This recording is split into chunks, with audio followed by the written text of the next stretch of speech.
Hello and welcome to West Indies on 99.94 Cricket Every Day. My name is Meshal St. Patrick Hewitt, one half of the Caribbean Cricket Podcast, and with me as ever is Santoki Nagulendran, the other half of the Caribbean Cricket Podcast. West Indies on 99.94 is your new home for West Indies cricket content, and we'll be dropping into your podcast feed on YouTube or on the 99.94 app 3 times every week.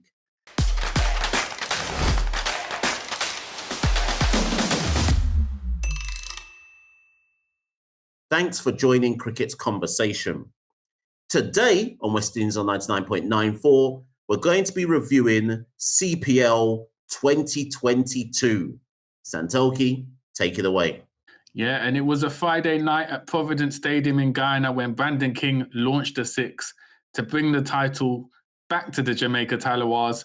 Jamaica Talawars won the 2022 Caribbean Premier League against all odds, I think it's fair to say. Not many people predicted them to even get to the playoffs. It was a real underdog story this season, and they sort of prevailed by coming clutch in the last week, winning 2 playoff games and then the final against Barbados Royals, who were the favourites. Now, before we get into the stats and analysis of the players, Mash, as a Jamaican, how did it feel to see the Talawars prevail? It must have been a bit more sweeter as well, knowing they had that underdog status throughout the tournament. Listen, I noted that Rodman Powell said at the post-match that he felt that the team had been disrespected by certain people. And in my head, I was like, I hope he's not talking about me, but I'm going to just say that I did disrespect the team with chest in some regards by saying that I didn't think they were a good side and I didn't think that they'd be able to be serious contenders for CPL. But I've been made to eat my words, and thankfully so. I mean, I don't know where we rank it, Santoki, in terms of all-time CPL victories, but it must be up there in the context of completely unexpected victories. But that might speak more to, Santoki, the fact that this wasn't a stellar year.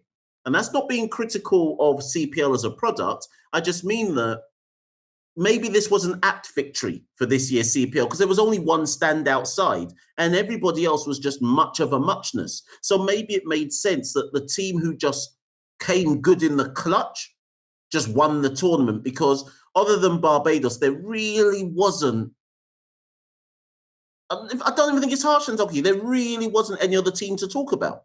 Yeah, 100%. Barbados was the one standout team and everyone else traded wins and losses. I think the Talawars essentially bookended the tournament. They won the first few games and then they won the last few games when it mattered, and that essentially got them home. I was thinking about previous CPL winners. Obviously, we've had Trinbago Knight Riders dominate. So that's been the narrative for the past few years. Last season was an underdog story with the Patriots prevailing, but even then they did it in front of their home crowd, in front of St. Kitts. For Jamaica to go to Guyana Providence Stadium, eliminate the Zooks and then Guyana in front of that passionate crowd, which for me was a real turning point, and then upset the odds against Barbados. It really was an underdog story. Probably the most unlikely win we've seen in CPL history, I would say, in the context of what they've done. Mash, there's a lot to talk about. I mean, a lot of narrative arcs. I mean, I talked about Brandon King hitting the six, but it would be unfair to label him as the only ingredient for success. We've got to talk about one guy who we threw shade on, we dismissed him, Shamar Brooks. Now, Shamar Brooks, if we're talking about underdog stories, I think it's fair to say he played one of the all-time great weeks in T20 history. I mean, the 2 games, 102 or something, or 52 balls. And then he top scored again in another playoff match. What was that transformation match? Do you just think it was a case of his back was against the wall, the pressure was on him, and he just sort of let loose? Do you know what? If I focus on the kind of the iconic innings against the Amazon Warriors, what was interesting about that innings by Brooks? It wasn't a slogging innings. And I always say this, if anyone's had the chance, if you didn't watch it live and you've had the chance to watch the highlights back, it was just kind of standard cricket shots, if there's any such thing. He didn't have to reinvent the wheel to play that innings. He played through the line, played true. And as we already know about Brooks in terms of ODI cricket and some aspects of his test cricket, he's a touch player. And the innings against Guyana was it's hard to explain it, but it was very much a strike rate of 200. He was a touch player at a strike rate of 200. It was an absolutely absurd innings. And I'm sure Shamar Brooks would say, well, I was just showcasing the talent I've always had in T20 cricket. But no, I wouldn't buy that. Such was the absurd nature of that innings that, one, it elevated himself into the pantheon of all-time great innings in CPL, but also it showcased a side to his game that I don't think hitherto people had seen. And I guess the greater question, Santoki, is this finals week performance by Shamar Brooks enough for him to get a reserve place going to the World Cup? Because I would say yes.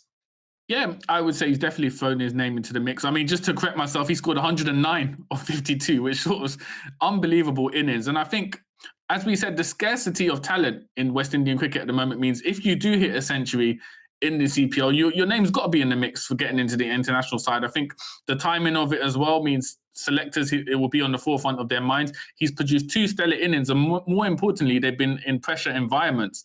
So I think that will obviously play a part, and it wouldn't surprise me to see him shoehorn his name into that reserve list. But it's also important to remember that also reflects on the bowling of the Guyana Amazon Warriors as well.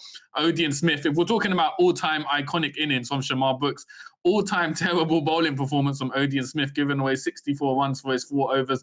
So he was certainly helped by a bowling attack that we won't see at the World Cup at that sort of standard. But again, that highlights the point you sort of made at the top of the show. It was a mediocre year for most franchises in the tournament, and sort of Jamaica just managed to get their head above the water. Now, Mash, we talked about Shamar Brooks, another player who you've mentioned briefly there about being disrespected, Rovman Powell. Now, Rovman Powell, he's captain the side, he's vice captain of the West Indies side. As a captain, as a leader, sort of what is your opinion on him in this tournament? How well has he stood up? Yeah, I think Rovman spoke about there being a leadership group within the team. So he was very much quick to kind of deflect from this idea that it was him alone in the saddle leading the side. But I think no less a man as great as Ian Bishop spent a lot of the tournament saying, I'm very impressed with Rovman's leadership. And I was as well. And forget the kind of Jamaican sentiment here. I thought Rovman led his team well. And the best captains get the most out of their side, irrespective of the quality. You and I did an episode, I think it might have even been the last episode, where we looked at the Talawars in detail. And if we're being honest, Santoki, the Talawars had 2 real strike bowlers, Mohamed Amir and Imad Wasim. Then if you look at their batting, they had, through the tournament, 2 real batters, Rovman Powell and Brandon King. Yes, Brooks came good in the clutch. I guess Raymond Reef would say, put me in that equation as well. But it wasn't like it was a vintage side, Santoki, where talent was just coming from all orifices all the way throughout the tournament. And maybe some of the Talawars would say, no, we were low-key, relatively consistent. I'm not sure I buy that. I think Rovman managed to get everything he could get out of that side. And in particular, as we said already at the top, in the clutch when it mattered most, he got even more out the side. And let's not forget, Santoki, they didn't even have Mohamed Amir in the final. And I think that puts the final in that puts the final victory in even better context. They lost the top wicket taker in their side and still managed to restrict Barbados to 161 for 7 or something to that effect. So it doesn't all come down to Rovman, but it would be foolish to not highlight how good his captaincy was. What I won't do, however, and what people I want to do in the Caribbean is have knee-jerk reaction. So I can guarantee you now, Santoki, this is what's going to be going on in the Caribbean. Shiv should captain West Indies.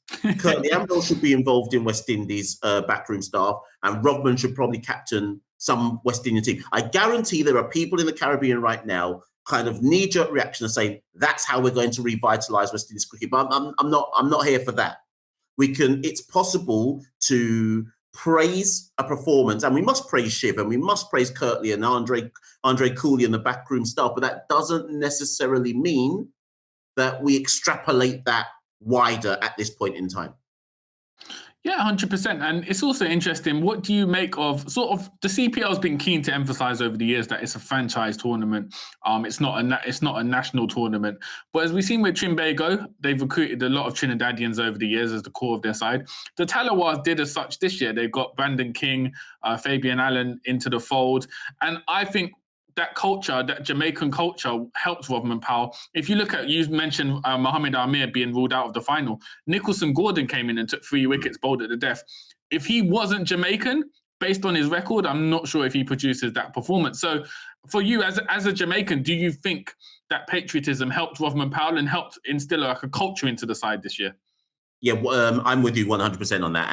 And I guess the reason why I've alluded to it before, but Rodman had said last year that was the aim, to get more Jamaicans into the side. Not because it must be a Jamaican-only team, but given how bad the Talawars have been as a franchise 3 years preceding this particular CPL, I think there was very much an ethos of the only way to revitalize the Talawars, so to speak, is to get at its core a Jamaican core and identity. That doesn't mean that Chris Green can't acclimatise, or Mohamed Amir can't acclimatise, or Imad Wasim. And certainly in the sense of Imad Wasim and Chris Green, they've been around the Talawars for enough time now anyway. But I think if you go through the heart of the team, King at the top with Kanar Lewis, Rodman coming in early, Fabian coming in at the back end.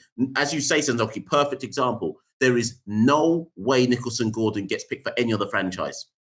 Absolutely. I don't care what anyone says. There's no way, even with his good first-class form pre-CPL, there's no way Nicholson Gordon gets into any side without being, or into another franchise. It's the fact he's Jamaican. It's the fact he had good form that gets him into the Talawar side. And to be fair, his performance is stacked up. So yes, do I think that was important? Yeah. Now, some might say, well, if that's the case, why didn't it work for Trinidad? I think with Trinidad, though, they're kind of at the end of a cycle. So to give Trinidad their due, they've done what the Talawars have done with their Trini core as well. The argument is, or potential argument is, have Trinidad come to the end of their cycle with it, whereas the Talawars were trying a new beginning of a core with or a Jamaican core to their side. Yeah, 100%. And as you mentioned that, Mash, I think we're going to go to a quick break and we'll be back on the other side with looking at some more CPL highlights and lowlights. You're listening to Cricket's Conversation on 99.94. Whatever your team, we have the show for you on podcast, YouTube, or on the 99.94 app. We have India, England, South Africa, West Indies, and now Sri Lanka covered. If you want to find us, the best way is to follow us on social media at 9994DM by downloading the 9994 app or Google 99.94 on podcast. We speak cricket. Okay, now, Mash, we talked about the Jamaica Talawars, the upsides, the performers. Essentially, for that playoff round week and the final, they were playing almost with 10 men. Kanar Lewis got two ducks in a row. Is Kanar Lewis, as you said, he's Jamaican, fits the ethos of the side. Would you give him another opportunity in the side next season? Or do you think, looking long-term, Brandon King needs a replacement opener to partner with him? It's a very good question, Santoki. I think they have to just put Kanar's season down to, I think everyone's allowed a duff season. And I think they just have to put this one down to, you know what, Kanar, just weren't your year this year. I fully expect to see Kanar back next season.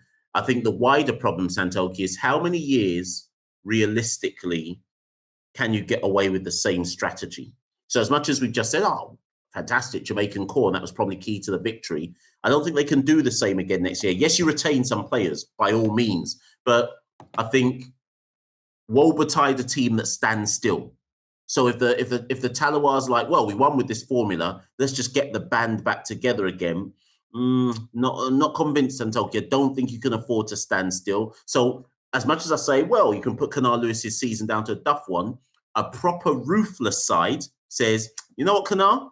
Nah, that's not good enough. We're gonna go find, whether it be an overseas opener, whether it be a Leroy Lugg, whoever it might be, but we're coming with someone else. That's what a ruthless side does. But I don't know if the Tallawahs will do that. That's an interesting analysis of that. One other player we've got to mention, Fabian Allen, took 3 wickets in the final. He wasn't bold initially at the beginning of the tournament. Rovman had said he didn't suit the matchups. You feel part of it was down to lack of confidence, lack of form. But he sort of gained momentum throughout the tournament. And Mash, that's something you predicted from the get-go before the tournament. Fabian Allen just needs game time and he will show his quality. And he did that in a big pressure final. Let's look at the wider picture now, Mash. Would you have put him in the World Cup squad? Not even 100%, 1,000%. I just think that you have 15 players, right? White ball players, but more specifically T20 players, right? Fabian Allen isn't Sunil Narayan. He's not Andre Russell. And what I mean by that is he's not a player who historically has not shown an inclination to play for the West Indies whenever required or whenever picked. This particular summer, family bereavement, he hasn't played since the IPL, asked for some time out from the game. In Fabian Allen, we probably have the only genuine triple threat player. Some will say Akil Hussain, but I put Fabian a notch above him, right? For me, Fabian's the best fielder in the region. Fabian is underrated with the ball in the region. Across the 3 playoff games, he took 7 wickets.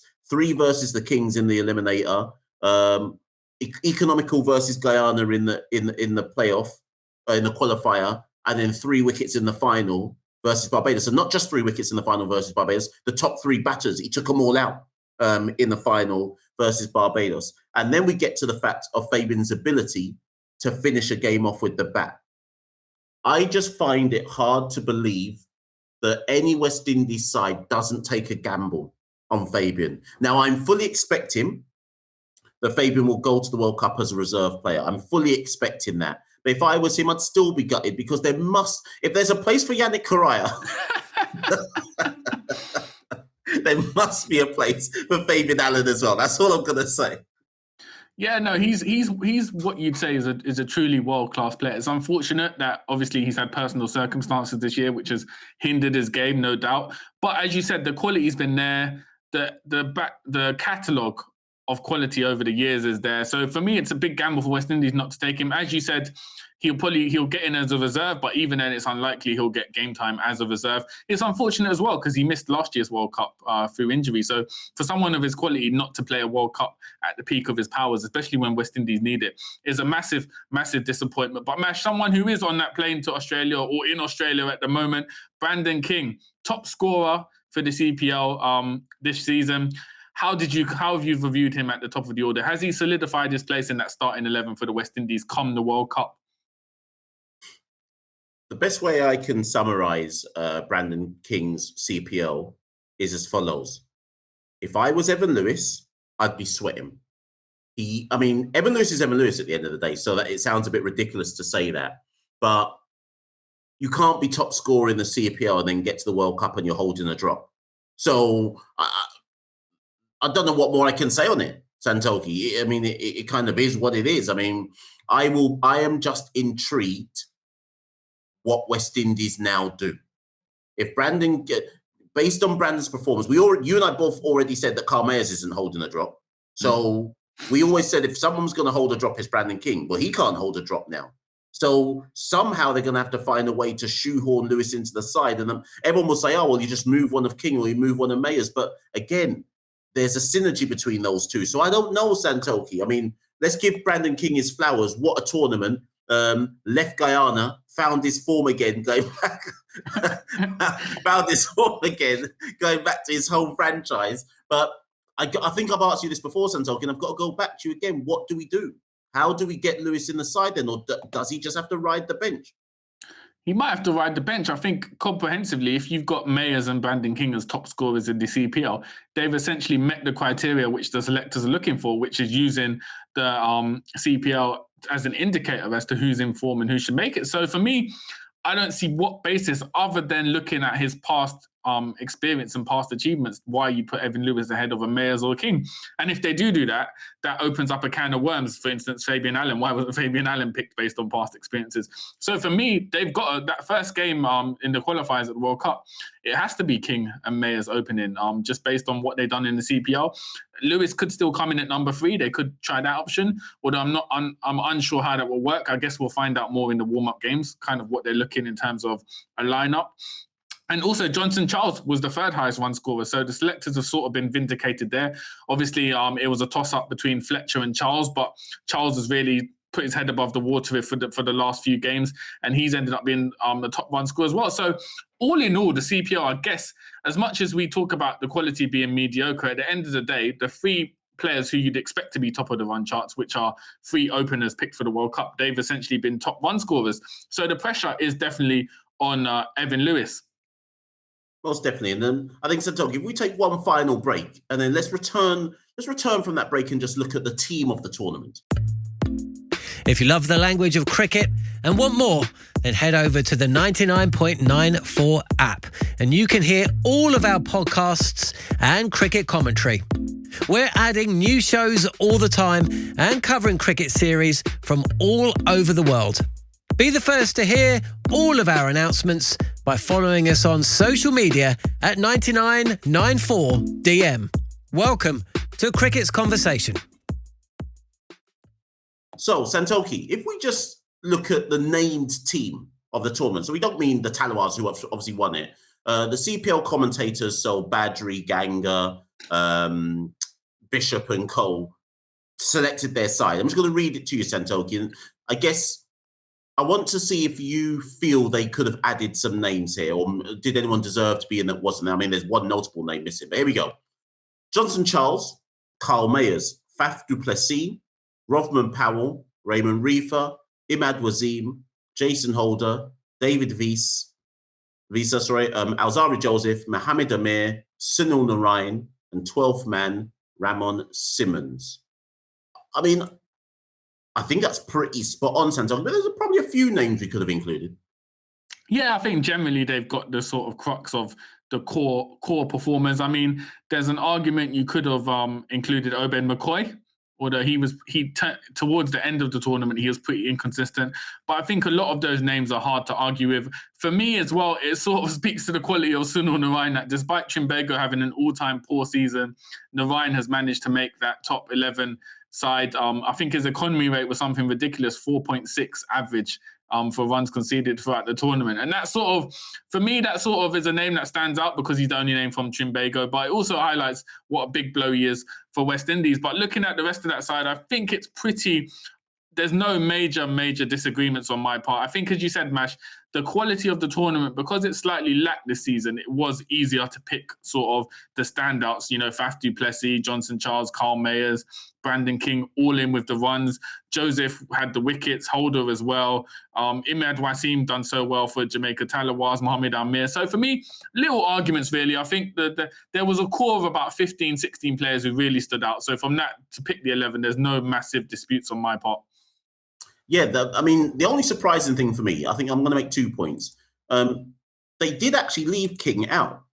Now, someone messaged me and said, where's Brandon King's name? And they're right, by the way, where is Brandon King's name?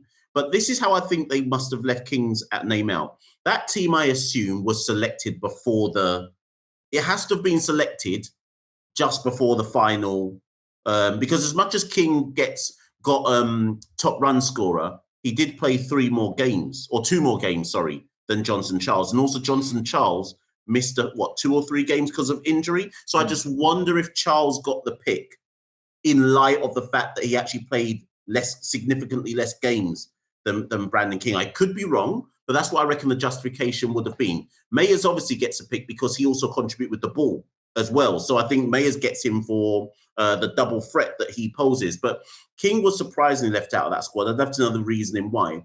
But also, whilst I fully understand why none of them were in the squad, Santoki, I note that there was no players from the Guyana Amazon Warriors. Listen, we've gone 23 minutes without mentioning Amazon Warriors. But no, just to clarify, I was looking at the ESPN CPL 11. And sorry.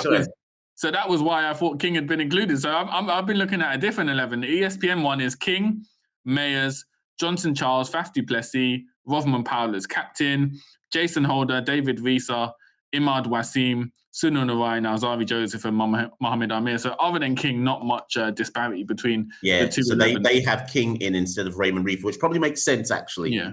They've just moved the three openers down one. That makes more sense to me. Obviously, CPL commentators probably were not wanting to put an opener somewhere at number 3 or whatever it might be. But no, let's just quickly talk on that, Santolki, though, because you said that this year was going to be...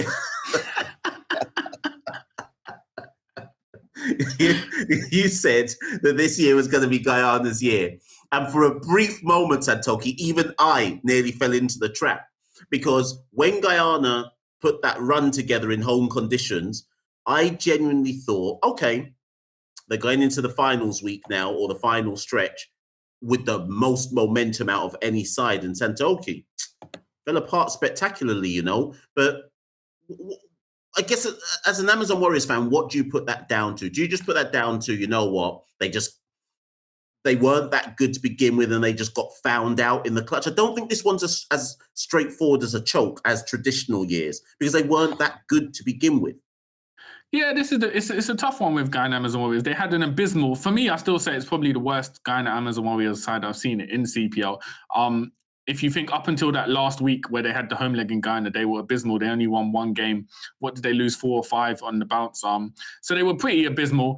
And then that week in Guyana, unbelievable scenes, wiped out 4 teams in front of a passionate home crowd, which many had said looked like one of the most intimidating places to play in world cricket based on that week. So they had all the momentum. For me, it fell apart against Barbados Royals for 2 reasons. One, the game was played in the morning, so they lost that home crowd momentum. 2, they put Barbados into bat, which a lot of pundits were confused about because it looked like a pitch where you bat first. And I think the manner of defeat, they lost by such a comprehensive run. It was 87 runs they lost by to Barbados, meant, bearing in mind the turnover time for the next match against Jamaica Talawar was only 24 hours.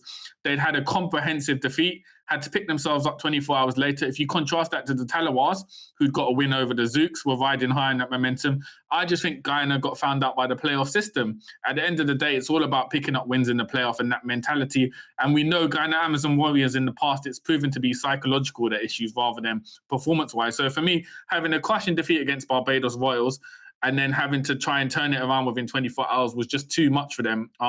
What was essentially a really inexperienced side. If you think Hetmar as a captain, very inexperienced still, I don't think he was able to galvanise the players. So once again, I think it was psychological issues that hampered the side.